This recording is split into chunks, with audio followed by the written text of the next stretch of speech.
بسم الله الرحمن الرحيم. أيها الإخوة والأخوات، السلام عليكم ورحمة الله وبركاته. أهلا وسهلا بكم من جديد في حلقة من برنامج شخصيات وعبر. معنا في هذه الحلقة رجل ارتبط اسمه بالقرآن، بكتاب الله جل وعلا. كان يرعى الغنم، وفي يوم من الأيام زاره أبو بكر الصديق والنبي صلى الله عليه وآله وسلم أمامه. فلما قدم عليه سألاه: هل لك من شاة فيها لبن؟ قال: إني مؤتمن، يعني هذه أمانة الشياح، مؤتمن لسيدي. فقال له: ائتنا بشاة لا لبن فيها، لم تلد، ما فيها لبن. يقول: فجئتهما بشاة فإذا بالنبي صلى الله عليه وسلم يدعو، وإذا بها تمتلئ لبنا، فحلبها ثم شرب ثم عادت كما كانت. فتعجبت: من هذا الرجل وماذا صنع وكيف حصل هذا؟ يقول: فلما ذهب بدأت أسأل عنهما، فقيل له: إنه محمد صلى الله عليه وآله وسلم رسول الله الذي بعث في مكة، وهذا صاحبه الصديق أبو بكر. فإذا به يذهب إلى النبي مباشرة ويجلس عنده ويشرح الله صدره، فيعلن إسلامه ويقول: أشهد أن لا إله إلا الله وأنك رسول الله. وبدأ يتعلم القرآن. من هذا الرجل؟ إنه عبد الله ابن مسعود رضي الله عنه وأرضاه. قال النبي للصحابة بعد أن تعلم القرآن: قال: استقرئوا القرآن من عبد الله بن مسعود. يعني كل واحد يبي يعرف قراءته صحيحة ولا لا، يقرأها على من؟ على عبد الله بن مسعود رضي الله عنه.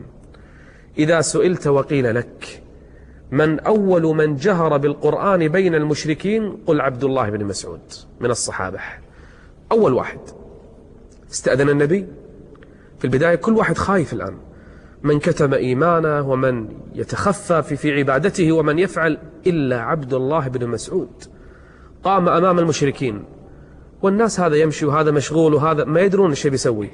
فجأة جمع الناس فقرأ: أعوذ بالله من الشيطان الرجيم، بسم الله الرحمن الرحيم. فالتفت الناس: من هذا وماذا يقول؟ الرحمن. من الرحمن؟ طبعا المشركون ما يعرفون كلمة الرحمن، عندهم غريبة أصلا. الرحمن علم القرآن، خلق الإنسان علمه البيان. أخذ يقرأ ويقرأ ويقرأ، فتجمع عليه المشركون وبدأوا يضربونه وهو ما عليه منهم، يقرأ ويضربونه وهو يقرأ وهو يقول: فبأي آلاء ربكما تكذبان؟ بأي نعمة تكذبون بها؟ نعمة النجم أم الشجر أم الشمس أم القمر أم العينين أم اللسان والبيان؟ بأي نعمة تكذبون؟ وهو يقرأ وهم يضربونه، وهو يقرأ وهم يضربونه، حتى خر على الأرض مغشيا عليه.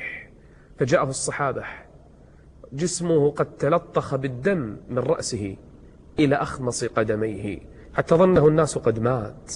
فحمل وأدخل إلى بيت أحد الصحابة يطبب ويعالج، وقالوا له: لما صنعت هذا يا عبد الرحمن؟ لما فعلت هذا؟ قال: والله لوددت أن أرجع مرة أخرى غدا فأقرأ القرآن فأفعل ويصنع بي ما شاءوا حتى تخرج روحي. رجل ارتبط اسمه بالقرآن، أخذ يقرأ ويتعلم القرآن من النبي صلى الله عليه وآله وسلم. شوف الإنسان اللي يعيش مع القرآن، ترى ما يهتم بمصائب الدنيا، لا يبالي بما فاته من الدنيا، لا يبالي بأي نعيم زال منه وأي نعيم بقي، لأن قلبه مرتبط بالقرآن. هل تصدقون أن عبد الله بن مسعود يأتيه رسول الله فيقول له صلى الله عليه وآله وسلم: يا عبد الله اقرأ. يقول: ماذا أقرأ؟ قال: اقرأ علي القرآن. استحى عبد الله، يعني أنا أقرأ على الرسول؟ معلمنا، نبينا، قائدنا، أخذنا القرآن منه وأنا أقرأ عليه؟ قال: أقرأ عليك وعليك أنزل، يعني أستحي. قال اقرأ فإني أحب أن أسمعه من غيري. ومو من أي واحد، من عبد الله بن مسعود، مو أي رجل. فإذا به يقرأ سورة النساء ويقرأ والنبي يستمع وينصت صلى الله عليه وآله وسلم. إذا قرئ القرآن فاستمعوا له وأنصتوا لعلكم ترحمون. لكن شوف الموقف الغريب، من اللي يقرأ ومن اللي يستمع. عبد الله يقرأ ويقرأ ويقرأ يسترسل حتى وصل إلى قوله جل وعلا، الآية اللي تخاطب الرسول بنفسه: فكيف إذا جئنا من كل أمة بشهيد وجئنا بك، أي أنت يا محمد، وجئنا بك على هؤلاء شهيدا. عبد الله بن مسعود يقرأ يقول لما وصلت هذه الآية قال حسبك، يعني بس خلاص. يقول فنظرت فإذا عيناه تذرفان، يبكي بأبي هو وأمي عليه الصلاة والسلام. إنه عبد الله بن مسعود الذي يقرأ القرآن غضا طريا. من أحب أن يسمع القرآن كما أنزل على رسول الله فليسمعه من عبد الله بن مسعود، من هذا الصحابي الجليل الذي يقرأ القرآن كما أنزل على رسول الله. رجل إذا قرأ تدبر الناس. عبد الله بن مسعود لم يكن فقط قارئا للقرآن، بل كان بطلا، كان شجاعا، شهد الغزوات والمعارك. أول معركة في الإسلام معركة بدر شهدها عبد الله بن مسعود، وهو في المعركة يبحث عن من؟ عبد الله بن مسعود يبحث عن أبي جهل، يبحث عن قائد المشركين، قائد رجل مترس بالسلاح والدروع، فإذا به يجده مضرجا بدمائه، مضروب بالسيوف وعلى الأرض مستلقي. فإذا بعبد الله بن مسعود يسرع إلى من؟ إلى أبي جهل. من ضربه؟ ابن عفراء. ابن عفراء شابان صغيران ضرباه وذهب إلى النبي يفتخران أنهما قتلا أبا جهل، لكنهما لم يعلما أن أبا جهل لا زال في الرمق الأخير. فأدركه عبد الله بن مسعود فإذا به يرقى على صدره. وكان عبد الله ضعيف الجسم، جسمه ضعيف لكن قلبه كبير، لكنه بإيمانه كبير وعظيم، لكن بجسده نحيل وضعيف. فإذا به يرقى على صدر من؟ أبي جهل. فإذا بعبد الله بن مسعود الآن منو اللي شايفه منه؟ أبو جهل، ذلك الرجل البطل السيد في قومه، ينظر إلى راعي غنم. عبد الله بن مسعود كان راعي غنم مسكين فقير يعني. فقال أبو جهل في الرمق الأخير يكلم عبد الله يقول له: لقد ارتقيت مرتقا صعبا يا رويع الغنم، أنت ركبت مكان مقدك. شوف الكبر والفخر في أبي جهل حتى قبل الموت. ثم سأل أبو جهل: لمن الغلبة؟ من اللي غالب في المعركة؟ طيب أنت بتموت أخزاك الله، وأنت الحين تلقى ربك، إيش عليك في المعركة منه انتصر ومنه انهزم؟ لكن لا زالت عزة الباطل في صدره، اعتزازه بالكفر لا زال حتى قبل الموت، محتم بقومه، محتم بالباطل الذي يحمله. فإذا به يقول عبد الله بن مسعود: الغلبة لله ولرسوله يا عدو الله.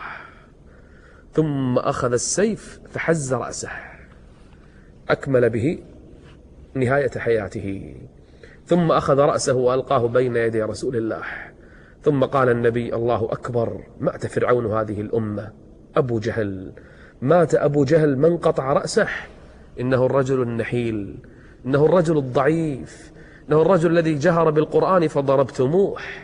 الآن جاء وقت القصاص، وهذه غلبة الدين إذا انتصر. عبد الله بن مسعود يوم من الأيام كان يرقى على شجرة في مكة، كان يرقى شجرة أو في المدينة، وإذا بالصحابة ينظرون إليه. جاءت الريح فانكشفت ساق عبد الله بن مسعود، الساقان انكشفتا، وكانت ساقاه دقيقتان، أضعاف يعني، له ساقان دقيقتان. فإذا بالصحابة ينظرون إلى ساقيه فكأنهم ضحكوا، يعني مسكين يكسر الخاطر. فقال النبي لهم: مما تضحكون؟ من دقة ساقيه؟ اي نعم، يعني مو شيء مقصود، لكن يعني شفناه شكله مسكين يكسر الخاطر يعني. فرد النبي صلى الله عليه وآله وسلم على من؟ على الصحابة. قال: تضحكون من دقة ساقيه والله إنهما أثقل في الميزان من جبل أحد. الله أكبر. هذه شهادة النبي في من؟ في عبد الله بن مسعود. إن عبد الله بن مسعود كان رجلا متواضعا. يوم من الأيام بعض الصحابة كان يتكلم، كل واحد يعني يتكلم عن أعماله، فقال عبد الله بن مسعود قال والله لو تعلمون ما في لحثيتم على رأس التراب، وهو مبشر بفضائل كثيرة. أحد الصحابة يوم من الأيام يقول والله لا أحب أن أكون من أصحاب اليمين، أحب أن أكون من المقربين، همة عالية. فقال عبد الله بن مسعود قال والله إنني أتمنى وأرجو إذا مت ألا يبعثني الله عز وجل. وينك أنت تقول أصحاب اليمين ولا المقربين؟ أنا أخاف إذا بعثت أن يسألني الرب عز وجل. قبل وفاته جاءه عثمان بن عفان وهو يحتضر، قال مما تشتكي؟ قال ذنوبي. قال ماذا تشتهي؟ قال رحمة ربي. قال آتي لك بطبيب؟ قال الطبيب أمرضني. يعني يقصد الله عز وجل أرادني خلاص، يعني ما ينفع معي طبيب. فقال له أقسم لك عطاء، أي شيء تبي؟ قال لا حاجة لي بهذا.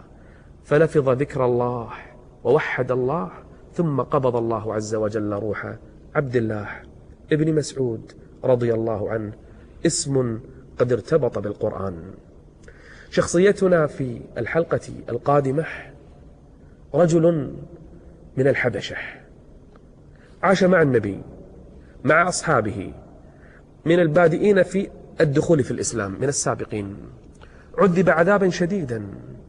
كل من عذب في مكة أجاب المشركين لما أرادوا بالإكراه طبعا، إلا هو، فإنه لم يجبهم.